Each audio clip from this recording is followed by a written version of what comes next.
오늘은 종려주일입니다. 이제 이날은 부활절로 이어지는 이제 고난주간의 시작이죠. 오늘 마태복음 21장 1절부터 10절까지는 예수님께서 이제 십자가에 달리시기 전에 마지막 주간에 이제 예루살렘으로 입성하시는 그 이야기입니다. 승리의 입성에 관한 말씀입니다. 그리고 오늘 본문을 읽고 예수님께서 이 고난주간에 있었던 일을 함께 나누어 보려고 합니다. 여러분, 여러분의 삶은 있잖아요. 어떤 스토리를 따라가느냐에 달려 있습니다. 예를 들어 제가 글라디에이터를 계속 보잖아요. 그러면 그 글라디에이터의 스토리가 저에게 영향을 미칩니다. 지금 많은 사람들은요, 이 세상의 서사, 이 세상의 스토리를 따라서 살고 있습니다. 지금 전쟁이 나고 경제가 불안하죠. 세상이 불안정합니다. 모든 것이 불확실합니다. 이것을 바로잡을 수 있는 사람도 없고요, 방법도 없을 것이다. 이게 이 세상 사람들이 생각하고 있는 스토리입니다. 이런 이야기에 사람들은 영향을 받는다고요. 그런데 고난주간에 우리는요, 하나님 나라의 이야기를 우리는 듣습니다. 이 세상은요, 죄를 통해서 완전히 깨어졌지만은, 그러나 하나님 나라의 이야기는요, 그게 끝이 아니고요, 하나님의 은혜로 다시 새롭게 되어 간다고요. 그게 구원의 스토리입니다. 우리는 이 세상 가운데 살지만요, 예수 그리스도를 믿음으로 하나님 나라의 이야기를 믿고 거기에 속해 있습니다. 이 서사를 믿으면 우리는 여전히 혼돈 가운데 삽니다. 그러나 하나님은요, 우리의 삶 속에 우리가 겪고 있는 시련과 고난 속에서도 여전히 일하고 계시다는 것을 우리는 믿습니다. 하나님은요, 우리의 삶의 현장 가운데서 하나님의 뜻을 지금도 이루고 계시다고요. 이것이 우리가 믿는 성경의 이야기입니다. 이 이야기는요, 간단한 이야기가 아닙니다. 성경 창세기부터 계시록까지 어떻게 하나님께서 세상을 만드셨고, 세상이 어떻게 삐뚤어졌고, 예수 그리스도가 오시고 하나님 나라가 이 땅에 임했고, 그 하나님 나라를 완성시켜가는 그 이야기입니다. 오늘 고난지간은 바로 그 이야기의 절정입니다. 클라이막스. 성경 전체가 이 강물처럼요, 이 절정의 순간을 향해서 구약의 모든 것이 여기로 맞추어져 있습니다.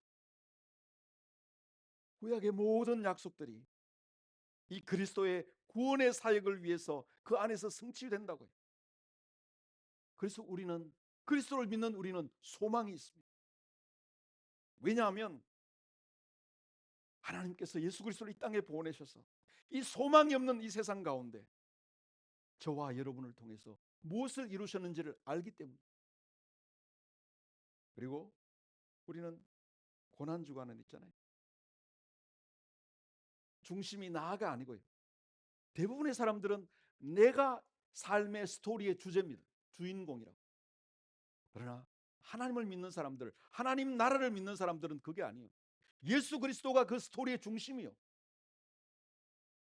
그리고 그리스도를 중심으로 나를 본다고.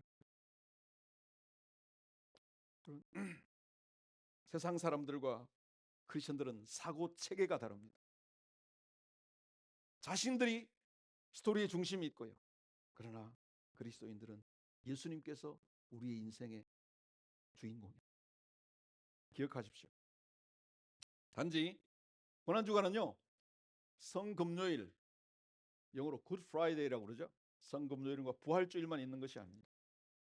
예수님께서 우리를 위해서 이루신 모든 것을 볼 수 있어야 됩니다. 그래서 고난주간은 우리 오늘 종려주일로부터 시작됩니다.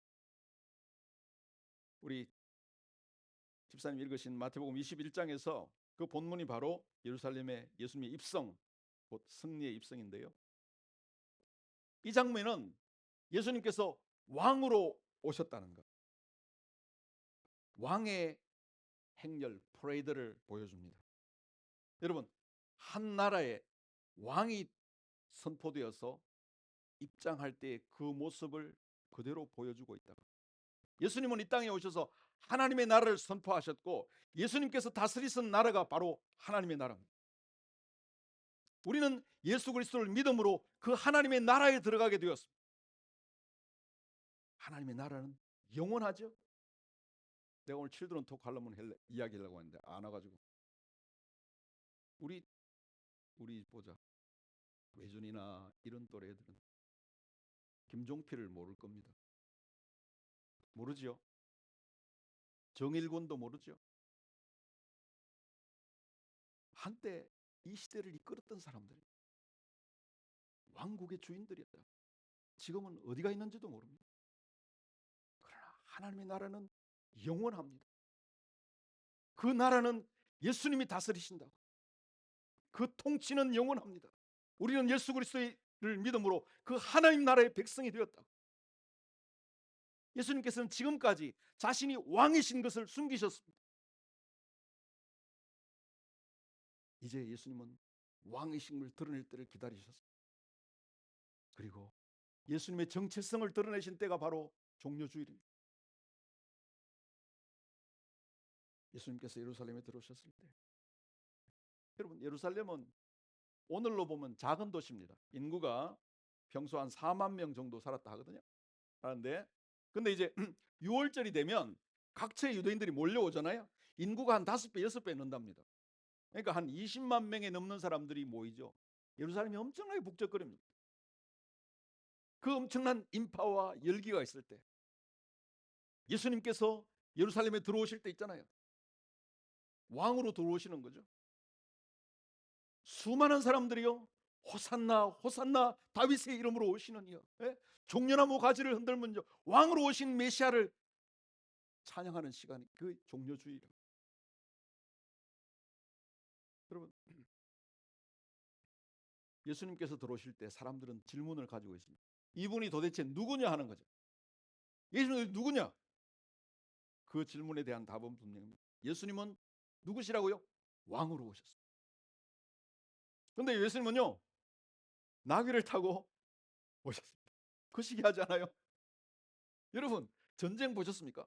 우리 드라마 보면은, 우리 롬 같은 그런 거 보면 왕이 어디서 이기잖아요.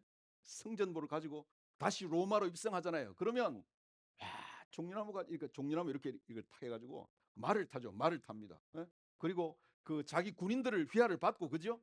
전차와 말과 이런 걸 해가지고 다시 성으로 입성하고 수많은 사람들이 막 환호하죠. 그리고 막 전쟁에서 이긴 것들을 나눠주고 하잖아요. 제가 영국에 있잖아요. 영국의 코로네이션, 여왕이 저기 할 때 엄청납니다. 각국의 모든 대사들이 오고 있잖아요. 그 당시 뭐 다이아몬드만 해도 얼마나 해서 왕관을 쓰고 있잖아요. TV에 모든 것이 생중계되고 있잖아요. 수많은 사람들이 환호하고요. 여왕은 금으로 된 마차를 타고 가잖아요. 놀랍잖아요. 이게 그러니까 우리로 치면요, 레드 카펫을 깔고 지금 왕이 되는 그 시간을 말하는 거예요. 이것은 스가랴 9장의 예언을 예수님께서 이루고 계십니다.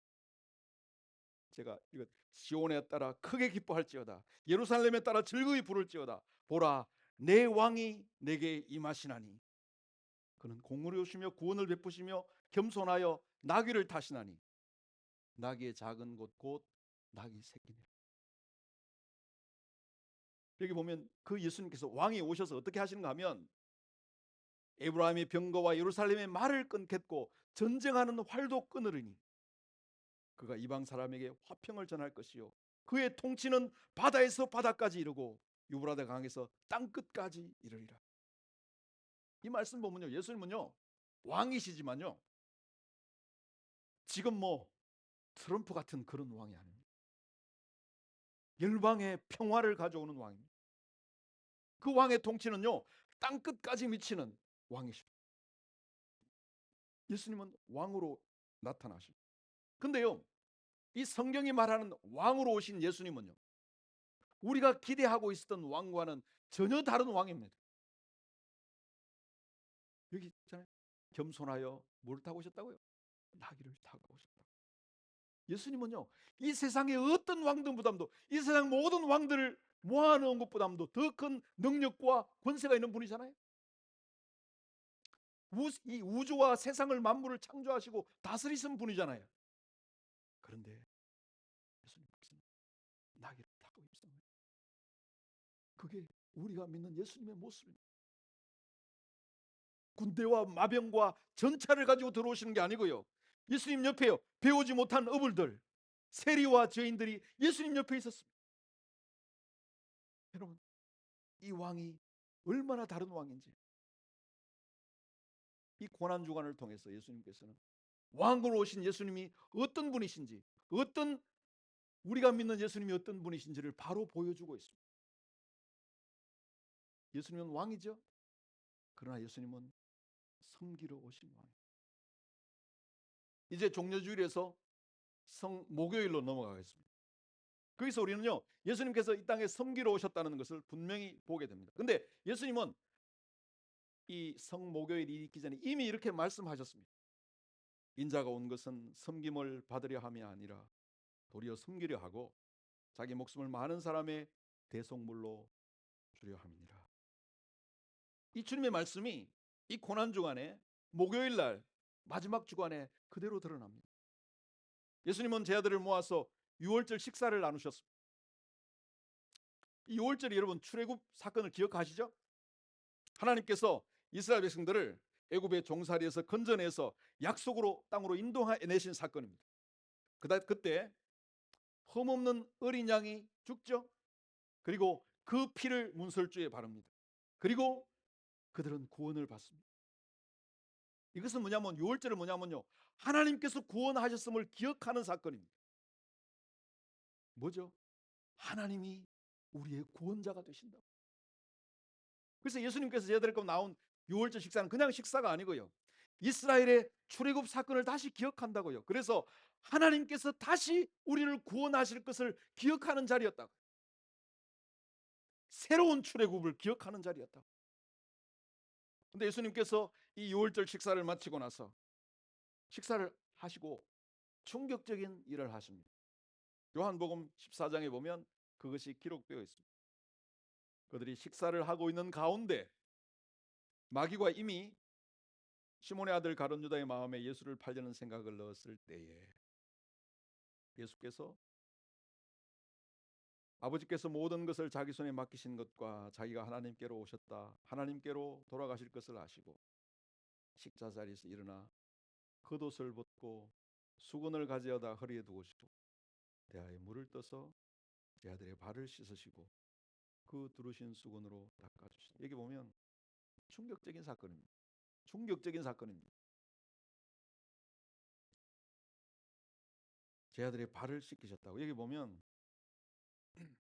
자리에서 일어나 수건을 허리에 두르시는 거 있잖아요. 수건을 허리에 두르신 거는 가장 천한 노예가 하는 일입니다. 뭐 노예들이 있을 거 아닙니까? 그 당시에 로마에는 노예가 많았습니다. 뭐 전체 인구의 뭐 한 3분의 1 노예가 있는데요. 그러면 노예 중에서도 가장 미천한 노예가 하는 일이 뭐냐면 발을 씻는 일이었다고요. 그 당시 발을 씻는 일은 보편적인 일이었습니다. 샌들을 신고 다니고 뭐 길을 걷고 하니까 누군가의 집에 오면 손님이 오면 항상 발을 씻었다고요. 그런데 허리에 수건을 두른다는 말이요, 내가 가장 천한 노예다 이 말이에요. 그리고 제 아들의 발을 씻겨 주셨어요. 여러분, 이 예수님은 왕이신 예수님이라고 그랬잖아요. 그죠? 왕국을 다스리는 분이에요. 그런데 방금 전까지 왕으로 오셨던 분이요, 도저히 상상할 수 없는 일을 하신다고요. 종 중에서도 가장 미천한 종의 역할을 하신다고. 여러분, 한번 생각해 보십시오. 우리가 복음서 앞에를 보면요, 하나님의 아들 예수님이 얼마나 놀라운 능력을 가지고 있는 게 계속해서 나옵니다. 그죠? 이 예수님은 그냥 예수님이 아니고 하나님의 아들이라고요. 하나님만이 하실 수 있는 모든 것들을 한다는 게 계속해서 나옵니다. 그죠? 풍랑을 잔잔케 하시잖아요. 그죠? 풍랑을 어떻게 잔잔하게 해요? 자연을 컨트롤하는 분은 하나님밖에 없습니다. 죽은 자를 살린 분도 하나님밖에 없습니다. 죄를 사하는 권능을 가진 분도 하나님밖에 없다고요. 여러분, 모든 능력과 기사를 행했던 분이에요. 손을 그냥 한 번만 튕기게 하면 순식간에 제 아들의 발을 다 씻을 수 있는 분이에요. 맞잖아요. 그런데 예수님께서 허리에 수건을 두르시고 사람 한 사람 제 아들이 발을, 어떤 데는 더러운 발도 있을 테고 무좀 있는 발도 있을 텐데 발을 다 씻겨주죠. 이게 예수님의 모습. 우리가 섬기는 예수님은 왕이시고 그러나 섬기러 오신 분이시죠. 근데 베드로의 반응이 나옵니다. 여기 보면 시몬 베드로에게 이르되, 베드로가 이르되 주여 주께서 내 발을 씻으시나이까? 예수께서 대답하여 이르시되 내가 하는 것을 내가 지금은 알지 못하나 이후에는 알리라. 베드로가 이르되 내 발을 절대로 씻지 못하시리다. 예수께서 대답하시되 내가 너를 씻어주지 아니하면 너와 내와 상관이 없다. 이제 예수님이 제 아들의 발을 다 씻으신데요. 베드로가 멈춰 세웁니다. 안 됩니다. 제 발은 안 됩니다. 베드로는요, 예수님의 섬김을, 은혜를 받으려고 하지 않았습니다. 여러분, 우리의 모습을 한번 생각해 봅시다. 우리는 남에게 도움을 받는 게 좀 불편해합니다. 그죠? 자존심 상하잖아요. 받게 되면 내가 낮은 자리로 가잖아요. 받는 자리로 가잖아요. 나를 당당하게 주장하지 못하면 누군가에 받으면요. 그러니까 내가 도움이 필요한 존재가 된다고요. 특히 요즘은 우리는요, 독립을 강함으로 여기는 문화 속에 살고 있습니다. 누군가에게 도움을 받는 것은 약하게 여겨진다고요. 그러나 예수님은 베드로에게 말씀하십니다. 내가 너를 씻어주지 아니하면 너와 내와 상관이 없느니라. 여러분, 우리가 꼭 기억해야 될 게 있습니다. 예수님은요, 왕이시지만 섬기는 종으로 오셨습니다. 우리의 발을 씻어주기 위해서 오셨다고요. 우리를 섬기기 위해 오셨다고. 발을 씻어준다고요. 말하죠. 우리의 죄를 사하기 위해서 오신 분이에요. 우리에게 용서와 은혜를 베풀기 위해 오셨다고요. 하나님은요, 예수님은 우리에게 은혜로 다가오십니다. 베드로처럼 거부해서는 안 된다고요. 은혜를 받는 사람이 있고요, 은혜를 거절하는 사람이 있습니다. 예수님 말씀하시잖아요. 내가 너를 씻어주지 아니하면 너와 나는 상관이 없다고요. 여러분, 예수님께서 오셨을 때 여러분의 발을 맡기시기 바랍니다. 주님, 나를 씻어주십시오. 저는 주님의 용서가 필요합니다. 주님의 은혜가 필요합니다. 그는 겸손한 자세입니다. 예수님께서 무릎을 꿇고 제 아들의 발을 씻기시는 이것이 목요일 날 일어났다고. 예수님께서 13장 34절에 발을 씻기신 후에 이렇게 말씀하십니다. 새 계명을 너희에게 주노니 서로 사랑하라. 다 같이 읽읍시다. 새 계명을 너희에게 주노니 서로 사랑하라. 내가 너희를 사랑한 것 같이 너희도 사랑하라. 예수님은요, 왕이시죠? 근데 섬기러 오신 왕이라고요. 그죠? 가장 낮아져서 무릎을 꿇으러 오신 왕이다. 세상의 왕과 전혀 다르죠. 근데 이것은 단지 우리 이것을 통해서 그리스도의 모습을 보는 뿐만 아니고 동시에 교회가 어떤 교회가 되어야 하는지를 보여주고 있다. 서로를 위해서 있잖아요. 자신을 내어줄 수 있는 교회가 되어야 된다 이 말이에요. 서로를 섬기는 거 있잖아요. 내가 허리에 수건을 두를 수 있는 사람이 되어야 된다 이거예요. 우리가 예수님께서 어떤 예수님인지를 바로 알게 되면 우리도 그 제자가 뭐예요? 제자는요, 예수님과 함께 있는 사람이 제자고요, 예수님을 따라하는 사람이 제자입니다. 맞잖아요. 그리스도를 닮아 살아가게 된다고.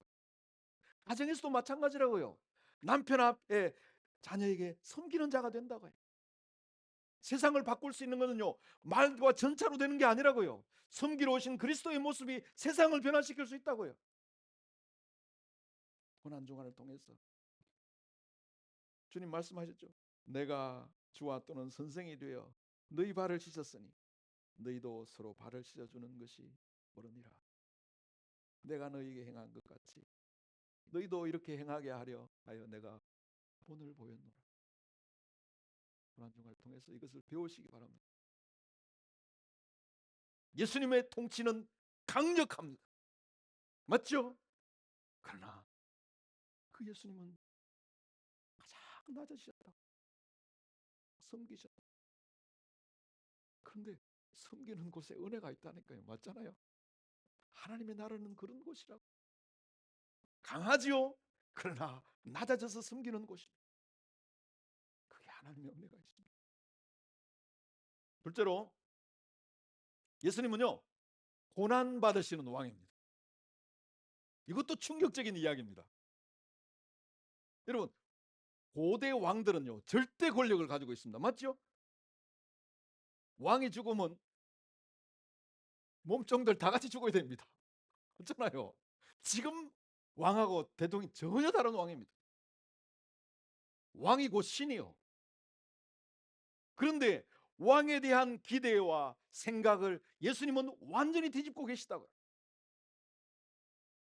왕인데요, 고난을 받는다고요. 여러분, 보통 왕이라면요, 자신이 고난받지 않기 위해서 수많은 사람들을 고난의 자리로 밀어넣잖아요. 그렇잖아요. 근데 예수님은 고난받는 왕이시죠. 여러분, 지금 우리의 상황을 한번 보십시오. 우리가 살고 있는 이 나라에, 우리가 살고 있는 이 세계에 엄청난 고통이 있습니다. 그렇잖아요. 지금 전쟁이 한참입니다. 전쟁이 한두 곳도 아니에요. 이 전쟁 때문에 유가가 오르고 단지 불편한 정도로 생각하고 있다면 그것은 잘못된 생각입니다. 이것은 단순히 어떤 불편의 문제가 아닙니다. 고통의 문제라고요. 수천 명이 죽고 수만 명이 지금 부상당하고 지금 수천 명이 죽는다고 생각해 보세요. 미사일이 어디 장난입니까? 수많은 사람들이 생명의 위협 가운데 있다고요. 이 세상이 엄청난 고통을 당하고 있다고요. 우리 주변에 고통당하는 이웃들이 많습니다. 고난주간에 우리에게 주시는 메시지가 뭐죠? 예수님은 왕이시오. 그런데 고난받으러 오시니까 고통의 자리에 예수님께서 계시다 이 말입니다. 예수님께서 우리 잘 아는 이사야 53장 말씀 있잖아요. 그는 멸시를 받아서 사람에게 버림받았다. 왕이신데요, 간고를 많이 겪고 질고를 하는 왕인데요, 고통 가운데 계시다고요. 그가 시험을 받아 고난을 당하셨은즉 시험 받는 자를 능히 도우실 수 있다. 예수님께서 고난 받았고 시험 가운데, 우리도 시험을 받고 고난을 받잖아요. 능히 헤아리신다고요. 고통의 고난의 어려움을 안다고요. 예수님은 고난 받는 왕이십니다. 물론 우리가 십자가를 볼 때 육체적인 고통도 있죠. 그러나 예수님께서 겪으신 내적인 고통, 감정적인 고통이 있습니다. 예수님께서 마지막에 예루살렘에 들어오셨을 때 누가복음 19장을 보면 예수님께서 예루살렘 도성을 보고 뭐 하셨다? 우셨다고 기록되어 있습니다. 그죠? 예수님께서 예루살렘 도성을 보고 마음이 너무 아파가지고 고통을 당하고 있다고요. 고통을 당하고 있다. 그걸 보고 예수님께서 우셨다고요. 예루살렘아 예루살렘아 선지자들을 죽이고 내게 파송된 자들을 돌로 치는 자여, 암탉이 그 새끼를 날개 아래 모음같이 내가 내 자녀를 모으려 한 일이 몇 번이냐. 그러나 너희가 원하지 아니하였다. 근데요, 예수님께서 이 땅에 오셔서요, 고통받는 것 보고 너무 마음이 아프셨다고요. 근데요, 그들은 예수님 불쌍히 여기신대요. 그들은 예수님을 받아들이지 않았다고요. 예수님께서 다시 지금 오셔서요, 전쟁통에 수많은 사람들이 죽고 있고 이 구매도 산동해도 가정의 가정대로 고통, 육체의 육체대로 고통, 어떤 스트레스도 힘든 것, 그 고통의 현장 가운데 있는 사람들이 얼마나 많겠어요. 그때 예수님은 다시 우실 것이라고 생각합니다. 여러분, 근데 예수님께서 우시는 건요, 두 가지입니다. 하나는요, 너무 우리가 겪는 고통이 너무 마음이 아파서 우시는 게 있고요. 또 한 가지는요, 예수님은 은혜를 베풀고 계시는데 예수님을 받아들이지 않는다고요. 그래서 예수님은 더 마음 아파서 우신다고. 암탉이 그 새끼를 날개 아래 모음같이 내가 내 자녀를 모으려 한 일이 몇 번이냐. 그러나 너희는 원하지 아니하되. 예수님께서는요, 우리의 고통 가운데 오셔서 우리를 구원하기 위해서 오셨는데요, 우리는 예수님을 생각지도 않거나 예수님을 외면하고 있다고요. 그래서 예수님은 더 우신다고요. 여러분, 예수님께서 여기 제자들의 발을 씻기시고 그 다음에 가신 데가 겟세마네 동산으로 예수님 가셨습니다. 마태복음 26장에 기록되어 있습니다. 예수께서 제자들과 함께 겟세마네라 하는 곳에 이르러 제자들에게 이르시되, 내가 저기 가서 기도할 동안에 너희는 여기 앉아 있으라 하시고, 베드로와 세베대의 두 아들을 데리고 가실새 고민하시고 슬퍼하사 이에 말씀하시되, 내 마음이 매우 고민하여 죽게 되었으니 너희는 여기 머물러 나와 함께 깨어 있으라 하시고, 조금 나아가사 얼굴을 땅에 대시고 엎드려 기도하여 이르시되, 내 아버지여, 만일 할만하시거든 이 잔을 내게서 지나가게 하옵소서. 그러나 나의 원대로 마옵시고 아버지의 원대로 하옵소서 하시고. 여러분, 우리는 이 겟세마네 동산에서 예수님의 모습을 보면 얼마나 고통 가운데 계시는지를 알 수 있습니다. 예수님은요, 괴로워하셨고 슬퍼하고 계셨어요. 땀이 핏방울이 되었다고 그렇게 다른 곳에서는 기도하고 있습니다. 기록되어 있습니다. 여러분, 예수님께서 이 고통은요, 그냥 동화 속의 이야기가 아닙니다. 예수님은요, 완전한 사람이 되어서, 여러분도 슬픔이 있고 고통이 있잖아요. 그 슬픔과 고통 가운데 눈물을 흘리시면서 아버지께 부르짖었다고요. 그리고 말씀하셨죠. 내 뜻대로 마옵시고 아버지의 뜻대로 하옵소서. 예수님은요, 고통이 낯선 분이 아니었어요. 예수님은요, 왕이시는데요, 가장 낮에서 비천한 종의 모습을 가지고 섬기러 오셨어요. 섬기러 오신 왕이었다. 예수님은요,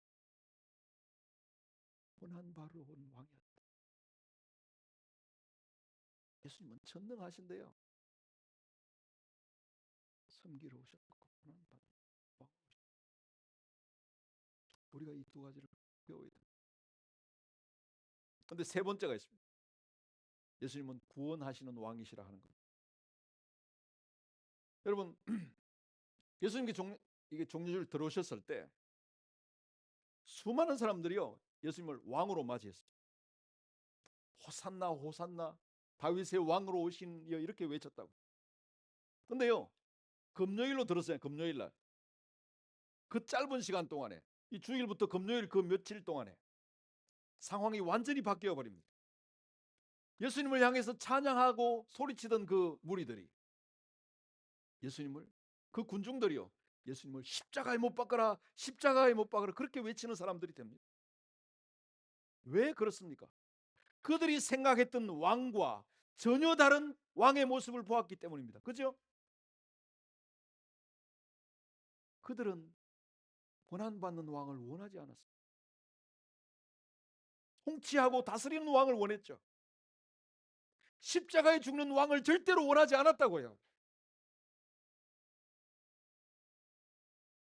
자기들의 문제를 해결해 주는 왕으로 생각했다고요. 그러나 예수님은 다르셨다고요. 십자가가 없이는 영광이 없다고요. 그들이 예수님을 십자가에 못 박았다고. 여러분,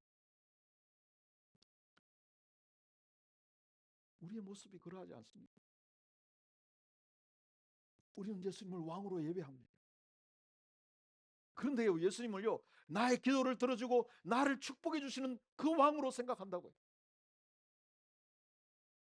그리고 예수님께서 십자가를 지고 나를 따르라 하면요, 그 길을 가기를 머뭇거린다고요. 그들이, 군중들이 예수님을 십자가에 못 박았잖아요. 그 십자가에 못 박은 건 단지 그들의 죄 때만 아니고요, 바로 우리를 진정 예수님을 왕으로 모시지 못했던 저와 여러분의 죄를 위해 예수님 십자가에 죽으셨다. 존 스토트는 이렇게 말합니다. 우리가 십자가를 우리를 위해 이루어진 일로 보기 전에 먼저 그것이 우리에 의해서 이루어진 일이라는 것을 우리가 보아야 됩니다. 십자가는 우리를 위한 것이죠. 우리의 구원을 위해 십자가에 죽으셨다. 그렇지만은 그 십자가는요, 우리의 죄 때문에 십자가에 죽으셨다는 걸 기억해야 된다고요. 우리 모두는요, 저와 여러분들은, 저는 그 말을 참 좋아합니다. 영어로 fellow sinners, 동료 죄인 여러분. 저와 여러분은 다 죄인입니다. 맞죠? 다 죄인입니다. 우리의 죄, 하나님의 뜻을 거역하는 우리의 죄, 주님의 뜻이 아니고 내가 나의 뜻을 쫓기를 원하는 그 모든 것이 바로 예수님을 십자가에 못 박았다. 그런데 그 예수님은 바로 저와 여러분의 죄값을 대신해서 십자가에 죽으시고, 그리고 우리를 하나님과 화목하게 하시고 우리의 모든 죄를 사해 주셨다. 여러분, 여기서 하나님의 나라라고 말하잖아요. 이것은 단지 우리의 종교적인 영역만 차지하는 것이 아닙니다. 하나님의 나라는요, 예수님이 우리의 삶 전체를 다스린다는 뜻입니다. 하나님의 나라는요, 온 세상과 온 창조 위에 예수님께서 계십니다. 이 마지막에 보면 예수님께 십자가에 죽으실 때 왕이 이미지가 분명하게 드러납니다. 예수님께서는요, 왕으로 조롱받고 죽으신다고요. 머리에는요, 유대인의 왕이라는 죄표가 쓰여 있습니다. 예수님께 십자가 위에 계실 때 사람들이 조롱하죠. 내가 너를 구원하여 십자가에 내려오라 하며, 사람들은 이렇게 말합니다. 너 자신을 구원하고 십자가에서 내려오라고요. 그런데 예수님은요, 자기 자신을 구원하기 위해서 십자가에서 내려오지 않으셨습니다. 바로 저와 여러분을 구원하기 위해서 그대로 십자가를 지셨다고요. 우리가 이 세상의 나라가 아니고요, 하나님의 나라로 옮기기 위해서요, 십자가를 지셨다고. 우리는 십자가를 통해서 하나님의 능력을 봅니다. 그런데요, 하나님의 능력이요, 우리를 사랑하는 사랑에 다스려지고 있는 그 능력을 봅니다. 예수님은 참으로 왕이십니다. 그러나 예수님은요, 사랑으로 은혜로 다스리는 왕이시라고. 예수님은 능력 있는 분이시죠. 그렇지만요, 우리를 사랑하셔서 우리에게 은혜를 베풀어 주시고 생명을 주시기 위해서 예수님은 주권적으로 십자가를 담당하셨어요. 예수님께서는요, 대속의 제물이 되셨다고. 누군가는요, 죄에 대한 대가를 치러야 된다고요. 그리스도께서 우리를 대신해서 십자가에서 그 죄의 대가를 치르셨다. 그래서 골로새서는 이렇게 말합니다. 전에 악한 행실로 멀리 떠나 마음으로 원수가 되었던 너희를 이제는 그의 육체의 죽으로 말미암아 화목하게 하사 너희를 거룩하고 흠이 없고 책망할 것이 없는 자로 그 앞에 세우고자 하셨습니다. 여러분, 예수님께 십자가를 지셨기 때문에 우리는 의롭다 하심을 받습니다. 예수님께 십자가를 지셨기 때문에 우리는 죄 사함을 받고 하나님의 나라에 들어갈 수 있다고요. 그래서 우리는 그 금요일을, 예수님은 십자가에 죽은 날이죠, 그죠? 금요일이 죽은 날이잖아요. 근데 영어로는 Good Friday라고 말합니다. 성금요일이라고요. 왜요? 하나님의 은혜로 우리를 구원하신 날이라고요. 맞잖아요. 그래서 십자가에 죽으심으로 우리는 생명을 얻는다고요. 그분이 낮아지심으로 우리는 하나님의 나라로 높임을 받는다고 그래요. 그분이 비천하게 되심으로 우리는 존귀하게 된다고. 그분이 죄를 담당하심으로 우리는 영원토록 죄로부터 자유롭게 산다고요. 그분이 심판을 받음으로 우리는 다시는 심판이 없는 삶을 삽니다. 그분이 하나님과 분리되심으로 우리는 다시 하나님께 나아갈 수 있다고요. 여러분, 우리는 고난 가운데서 이렇게 질문합니다. 하나님이 어디에 계시냐고요. 우리는 때로 있잖아요, 도저히 우리의 힘으로 감당할 수 없는 고난을 겪고 삽니다. 때로는 다른 사람한테 말도 못하고 눈물밖에 나는 그런 고난들이 우리는 다 있습니다. 그잖아요. 그 고난의 현장에 하나님이 도대체 어디 계시냐고요. 성경이 우리에게 잡은 답은 분명합니다. 하나님은 우리와 함께 하십니다. 하나님은요, 십자가의 하나님입니다. 우리의 고통에 멀리 떨어져 계신 분이 아니라고요. 하나님은요, 고난 가운데 계시는 하나님. 하나님, 그리고 십자가를 통해서 고난 가운데 계시고요. 그 하나님은 우리가 예수 그리스도를 믿을 때 그 고난은 고난이 끝이 아니요. 그 고난을 통해서 우리는 하나님의 영광에 참여합니다. 그 고난 중에, 그래서 고난의 은혜가 있다고요. 하나님께서는 예수 그리스도의 땅에 보내셔서 이 세상의 슬픔과 고통의 현장으로 예수님께서 오셨다고.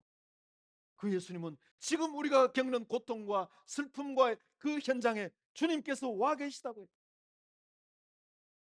하나님은 우리와 함께 하십니다.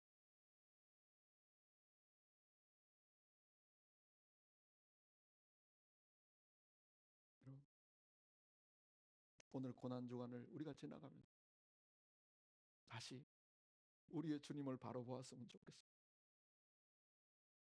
예루살렘으로 왕으로 오신 하나님,